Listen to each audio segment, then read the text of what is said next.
Frustration is a silent teacher. It doesn't knock, it breaks in right into your plans, into your longing, into your image of what life should be.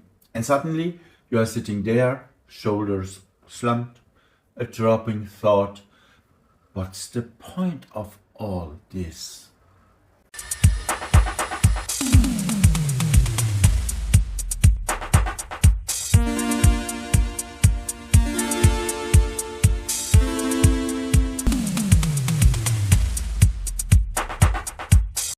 Frustration is the friction between desire and reality, between control and surrender, between what you expect and what life has just planned for you.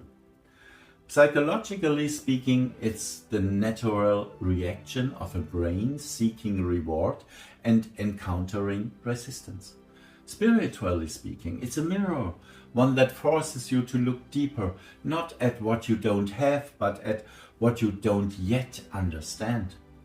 When frustration rises within you, it wants to show you something, that you are holding too tightly to something that wants to change, that you are trying to shape the flow of life with your hands instead of letting it carry you. Peace begins the moment you realize not every failure is a mistake. Not every wait is a standstill. Not every dead is the end. Sometimes it's just a place where you should learn to breathe calmly. Frustration is the invitation to let go of control without losing hope. It is the magnifying glass through which you see the patience, humility, and trust that want to grow within you. When you keep going despite everything, you learn the art of quiet strength. You begin to define yourself not by achievement but by quietly moving on, by the breath that stays when everything else gets loud.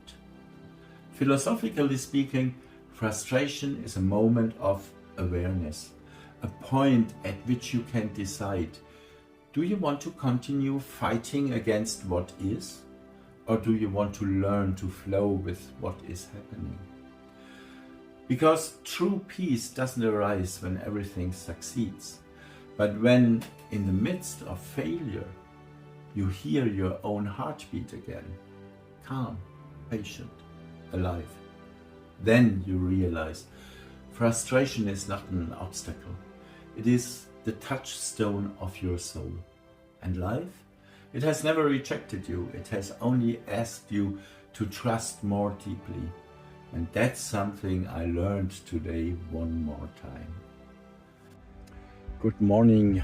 I wake up every morning more tired than the day before, because every 2 hours I wake up and I have to fill the airbed again, because I'm lying on the floor, and I'm not waking up because it's too hard.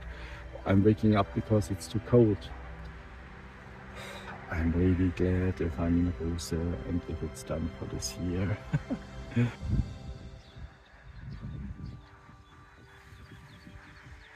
Well, I made it to the region of Ruse, but to the city itself it's still 60 kilometers.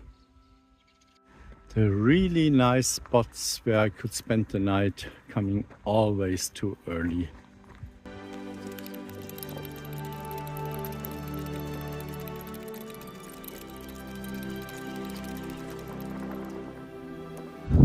What a shit. A man came by, brought me some grapes, and now he told me that I can't walk the street, that the GPS is giving wrong directions, and that this street is completely broken and full of mud up to the knees. So, I don't know, I had 10 kilometers for nothing. There were only 48 kilometers left. Now I have to turn around and it becomes 65 kilometers. That's so fucked up.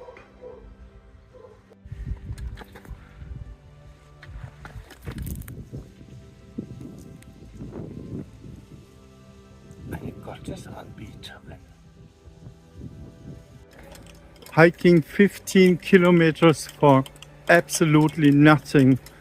It's really frustrating.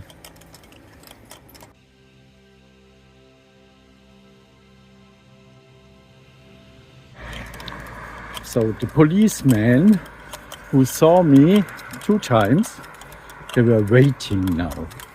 And it happened now the very first time in 8 years that I had to show my passport. But with the German passport, it's not a problem. And I had got the chance to talk to them, and I was asking them about the suicide rates. And they told me that here in this region, they had got in the past year 1, which was official.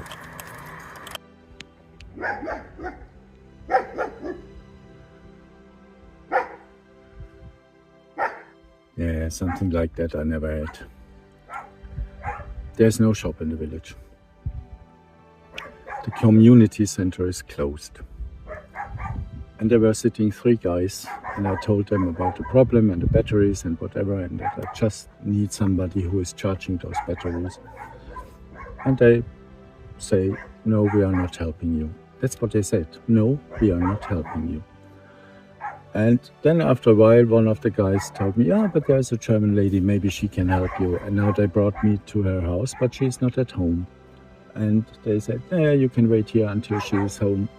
Here, that's everything we can do for you. Tja, what shall I say? I left the village very frustrated, and just minutes later I met Octavia, who is cycling to Vietnam in winter. And we decided that we searched together for a ground for our tents. And then just minutes later, this couple came from the village.